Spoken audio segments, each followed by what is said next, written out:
প্রত্যেক দিন সকালে ঘুম থেকে ওঠার পর এই কাজটি করতে পারলে অবশ্যই করুন। অখণ্ড সৌভাগ্যের অধিকারী হবেন। বাসি বিছানায় বসেই ঘুম থেকে ওঠার পর এই কাজটি করতে হয়। আর এটি হলো সকালবেলায় ঘুম ভাঙার পর সর্বপ্রথম নিজের হাতের তালু দর্শন। হ্যাঁ বন্ধুরা, এই বিষয়টি একটি অত্যন্ত গুরুত্বপূর্ণ বিষয়। আমাদের সনাতন ধর্ম অনুযায়ী যদি এই কাজটি নিয়মিতভাবে কেউ করতে পারেন, তাহলে নিশ্চিত রূপে তার চিন্তার জগতে এক বিরাট পরিবর্তন আসবে। ভগবানের কৃপায় তার অভাবনীয় উন্নতি হবে আর সারাটা দিন ঈশ্বরের কৃপায় ভালো কাটবে। বন্ধুরা, এটি অত্যন্ত সামান্য হলেও এর প্রভাব কিন্তু সুদৃঢ় প্রসারী। কয়েকদিন নিষ্ঠা সহকারে যদি আপনি এই ক্রিয়াটি করতে পারেন, তাহলে আপনি এর প্রভাব নিজেই অনুভব করতে সক্ষম হবেন। বন্ধুরা, আজ ভিডিওর মাধ্যমে আপনাদের সামনে আলোচনা করব সকালবেলা ঘুম থেকে ওঠার পর কেন হাতের তালু দর্শন করা কথা বলা হয়, কোন রহস্য লুকিয়ে রয়েছে এর মধ্যে, আর কিভাবেই বা এই হাতের তালু দর্শন করা হয়। আশা করি দর্শক বন্ধুরা এই ভিডিওটি আপনার সমৃদ্ধ করবে। নমস্কার দর্শক বন্ধুরা, আমার চ্যানেলে জানাই আপনাদের সুস্বাগত। ভারতীয় দর্শন শাস্ত্র এবং বিভিন্ন দেবদেবীর পূজা অর্চনার পদ্ধতি এই চ্যানেলের মূল আলোচনার বিষয়বস্তু। চলুন বন্ধুরা, এবার বিস্তারিত আলোচনায় প্রবেশ করি। বন্ধুরা, মহাভারতের রচয়িতা মহর্ষি বেদব্যাস তার গ্রন্থে উল্লেখ করেছেন যে আমাদের প্রত্যেকটি মানুষের সকালবেলায় ঘুম থেকে ওঠার পর যে কাজটি সর্বপ্রথম করার প্রয়োজন, তা হলো নিজের হাতের করতল দর্শন করা। কারণ সমস্ত দেবদেবীর অবস্থান আমাদের এই হাতের করতলে বিরাজ করে। তাই নিজের হাতের করতল দর্শন করার অর্থ হলো সমগ্র দেবদেবীকে দর্শন করা।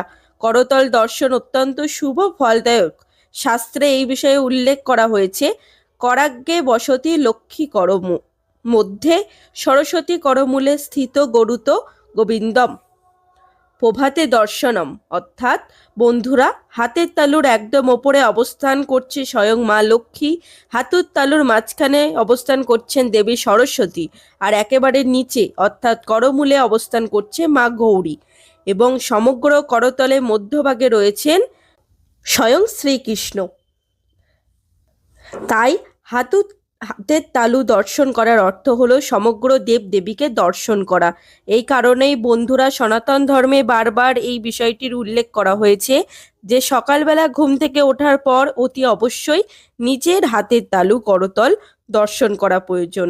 আর করতল দর্শন করার পর এই মন্ত্রটি আমাদের উচ্চারণ করার প্রয়োজন। আর মন্ত্রটি হলো, করাগ্গে লক্ষ্মী কারো মধ্যে সরস্বতী কারো মূলে স্থিতি গৌরীতু গোবিন্দম মঙ্গলাম কারা দর্শনম। এই মন্ত্রটি 3বার উচ্চারণ করার প্রয়োজন। কেউ যদি নিয়মিত সকালবেলায় ঘুম থেকে ওঠার পর হাতের তালু দর্শন করে, এই মন্ত্রটি 3বার উচ্চারণ করে থাকেন, তাহলে তিনি নানাবিধি উপকার পেয়ে থাকেন। এই মন্ত্রটি সকালবেলা পাঠ করলে আমাদের আশেপাশে পজিটিভ শক্তির মাত্রা এতটাই বৃদ্ধি পায় যে নেগেটিভ শক্তি আমাদের ধারে কাছে ঘেঁষতে পারে না। ফলে আমাদের সারাটা দিন যেমন আনন্দে কাটে, ঠিক সেই রকম আমাদের প্রত্যেকটি কাজকর্মে যথোপযুক্ত হয়। শুধু তাই নয়, ভাগ্যে আপনার সঙ্গে থাকার কারণে আপনার কোনো বিপদ ঘটার আশঙ্কা কমে যায়। এর পাশাপাশি শাস্ত্র অনুসারে এই ক্রিয়াটি প্রতিদিন করার ফলে ব্যক্তির বিভিন্ন প্রকার সমস্যা ধীরে ধীরে কমতে শুরু করে এবং হারিয়ে যাওয়া মানসিক শান্তি ক্রমশ ফিরে আসে।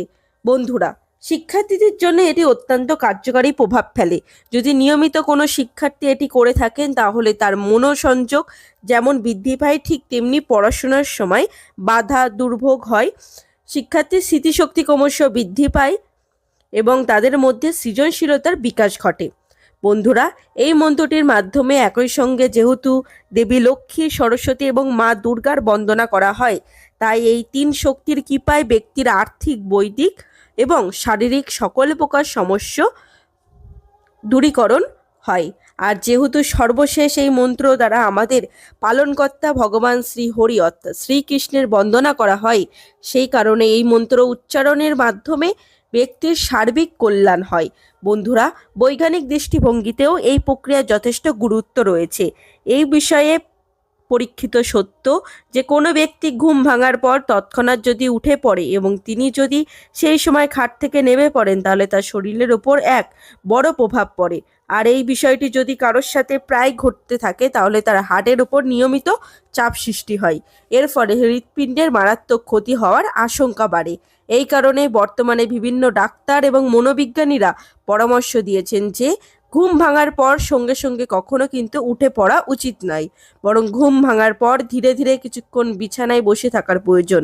কিন্তু এই কথাগুলি আমাদের সনাতন ধর্মে বহুকাল পূর্বেই বলা হয়েছে।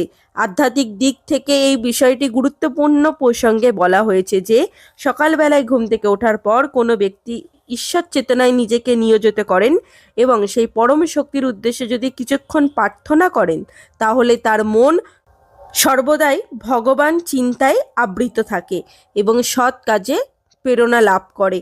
মনের মধ্যে এই বিষয়টি বদ্ধমূল হয়ে যে সমস্ত কাজের পেছনেই স্বয়ং ভগবান এর কারণে বলি বন্ধুরা, যদি এই মানব জীবনের সব কিছু থেকে সুন্দর বানাতে চান তাহলে সকালবেলা ঘুম থেকে ওঠার পর এই ক্রিয়াটি যেন কখনো ভুলবেন না।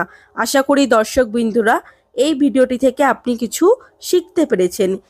আপনি যদি এই ভিডিওটি থেকে কোনো কিছু শিখতে পারেন তাহলে একটা লাইক করে চ্যানেলটিকে সাবস্ক্রাইব করে রাখবেন।